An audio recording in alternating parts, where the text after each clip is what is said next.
Good morning, everybody. I'm Miss Dana, and welcome to my kitchen. And as you can see, my little grandpuppies want to be in the picture. They're Nash and Noah, and we love them. And there's always lots of action around here with our puppies and our people. So we are going to make Blackberry Cobbler a couple of weeks ago, and as you can hear, the stove is all ready for it. I went to the Amish country with my sweet friends Hoyt and Susie and got these beautiful blackberries. I'm just telling you, look how juicy they are, and I haven't put any water in it or anything yet. So we're going to start making this cobbler. It's going to be so juicy and delicious. It's going to be just divine. So what we're going to do is add some sugar, a half of a cup, and cornstarch to our water, and we're going to stir it. And then it will combine and then start to bubble a little bit. And what temperature are you on? We're on medium heat. I'm going to put it up just a little bit since we're wanting it to kind of get to what I call a rolling simmer, not a rolling boil. But it needs to get to that point to thicken, and then that's what makes the cobbler so juicy whenever you put it in the oven to bake, and then all the juices kind of come together and they thicken again in there, and it's just delicious.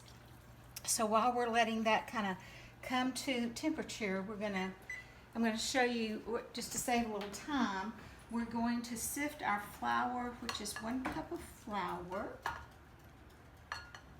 a couple of teaspoons of sugar, baking powder, 1.5 teaspoons, about 1/2 teaspoon of salt. And to sift it, if you don't have one of those kind of fancy sifters, you just get this and go on your hand, and there you go.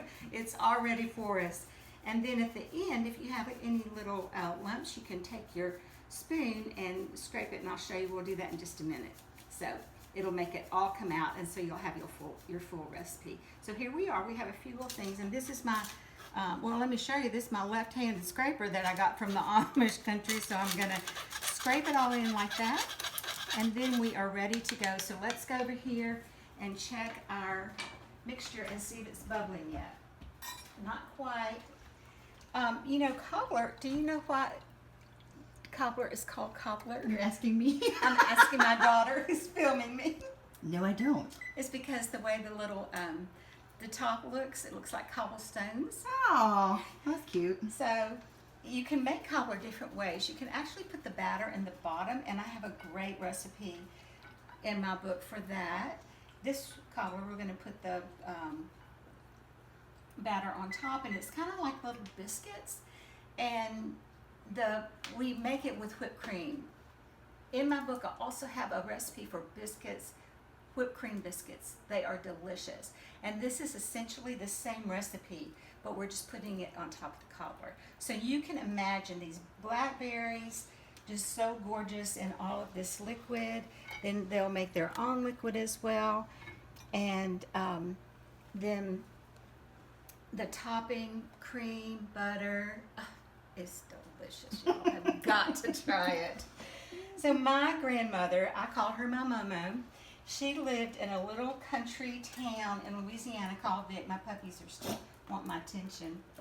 And she made the best blackberry cobbler, or blueberry, whatever she was growing actually, because she always had a garden. So here you can see it's thickening up. And we're going to add our blackberries and all that natural juice.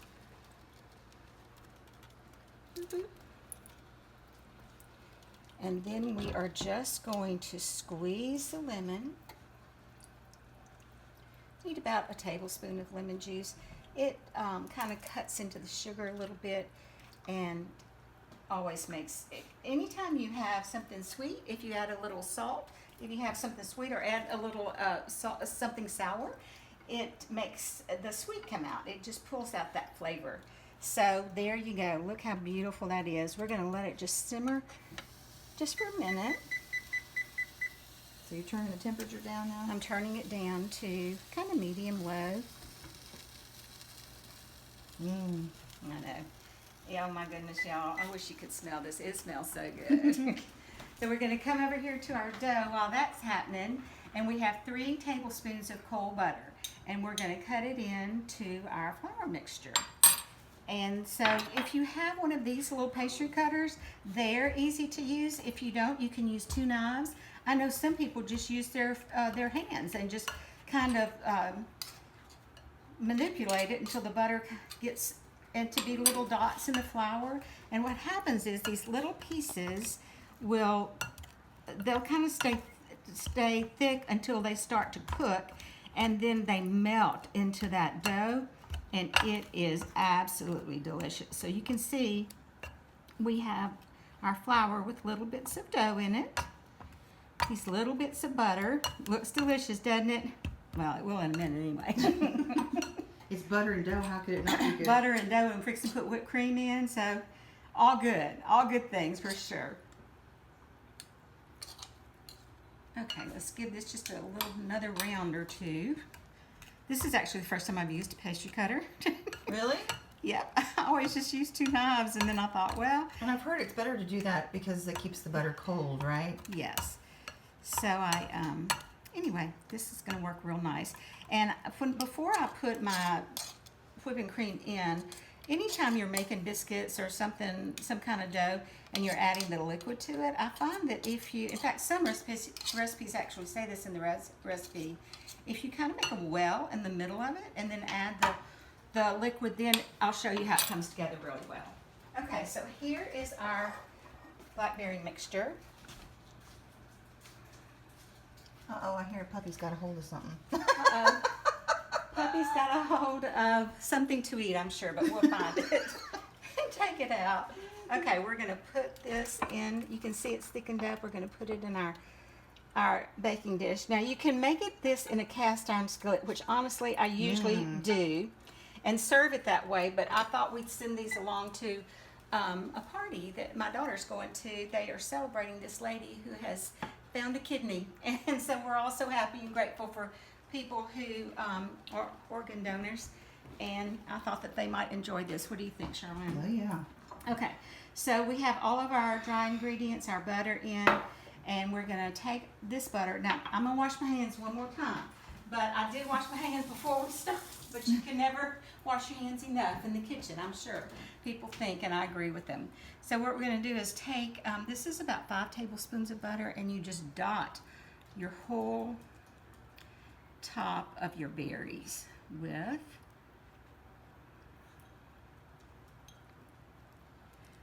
and you want to make sure that you get it all around the pan. Now, I chose this cute little baking dish because it was a cute little baking dish, but you can do it in a cast iron skillet, which actually makes the best presentation too. And if you make it and you're on your way somewhere, it'll keep it warm, just like it'll also keep it cold. Did you know that cast iron skillets also keep things cold? No, I never knew that. So they're just wonderful, and we love them around here. Okay, so that's getting ready for the dough. So here goes in my dough. Now, the cream for the dough. You want this dough to be kind of what you call a wet dough. If we wanted it to be a dry dough like we were making bread, then it would get into kind of a stiff ball. But this needs to be kind of creamy, actually, and yummy. So I added about a half of a cup of cream to it. You can add a little bit more cream if it's not getting the consistency that you like, but this looks just about perfect. And you can also see all those little bits of butter in there. Yum, that's all I gotta say, just yum. And the puppies are agreeing with me. They're saying the same thing. I'm going to get a shot at Nash. Okay. He's anxiously waiting for you to drop Yes. something. No, actually, my puppy Coco usually sits in her little bed on There's this chair, on this very fancy chair. That's kind of her chair. And then my little grandpuppy Nola usually lays down at my feet, so I always have to kind of watch So where you she can trip is. over her, Yes. yeah. Oh, let's get this one. Okay, so here you're taking. Okay, so here I'm taking just this is kind of a tablespoon size. You can use an ice cream scoop if you want it to be perfect, but the last time I looked, cobblestones aren't perfect, so you just kind of want to mimic. It's a very rustic recipe, which makes me love it even more because I like rustic recipes. I think they're more friendly, and I think it encourages people to make them because it shows you that you don't have to be perfect. It just has to be made with love. So I'm going to actually use my fingers, so y'all just forgive me because it'll be a whole lot easier. So you just take it and There you go. Yes. Now, we went to Savannah, and we had the most wonderful time, and they have cobblestone streets downtown. Oh, And we yeah. just couldn't get over it. It's like we wanted to walk everywhere because we wanted to walk on those beautiful cobblestones. So we need to go back to Savannah. We do. Yeah, we need to go to Paula's restaurant again. We had so much Oh, fun. that was good. It was so good. Okay. So there you go. You can separate it a little bit so that they'll look kind of like cobblestones. It's running, oh, it's not running over. It's the red rim around this. A lot of stuff in my kitchen is red that you know, if you notice, because I love red. True. So what we're going to do is put it in the oven. Final product before going in. Yeah.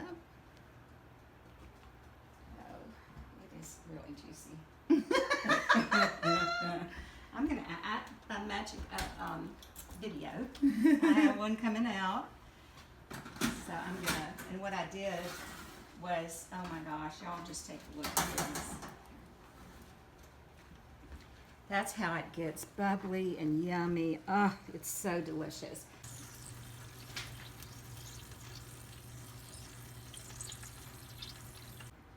Okay, y'all, here we go. We are plating this beautiful blackberry cobbler. Blackberries that I got from Amish country. So they're fresh. I want to encourage y'all to go to your farm and produce markets, especially this time of year. I went yesterday to the one where I live in Brentwood, and they had the most beautiful vegetables and meat and eggs and everything you could want. Look at this. Now, wouldn't your family love to come home to this? Wouldn't you love to come home to this? So you can make it the night before if you want to, if you have busy days or you're at work, and then you can put it in the oven whenever you come home just to warm. And it'll be just as yummy, and it will make your house smell so good, just like my That's kitchen true. smells. Yes. Yeah. Okay, let's taste it and see how it tastes. Mmm.